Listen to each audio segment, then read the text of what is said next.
নমস্কার বন্ধুরা, এই আমার মন্দিরে দক্ষিণা কালী এবং দক্ষিণা মায়ের কথা আপনাদের কাছে কি বলবো, সে বলার ধারণার বাইরে।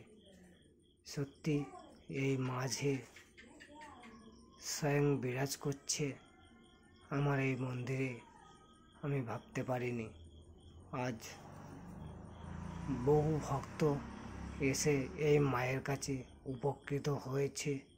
আশা করি আপনারাও আসুন এবং আপনাদের মনস্কামনা মাকে জানান। মাগো, আমার সমস্যা তুমি সমাধান করো। জয় দক্ষিণা কালী মায়ের জয়, জয় দক্ষিণা কালী মায়ের জয়, জয় দক্ষিণা কালী মায়ের জয়। বাড়ি থেকেও বসে মায়ের নাম স্মরণ করবে, তাতেও রোগ শোক বিভিন্ন দিক দিয়ে মুক্তির রাস্তা মা মেয়ে দেখিয়ে দেবে। তাই সবাইকে বলছি, সবাই দক্ষিণা কালী মায়ের জয়, দক্ষিণা কালী মায়ের জয়, দক্ষিণা কালী মায়ের জয়, দক্ষিণা কালীর নাম জপ করো।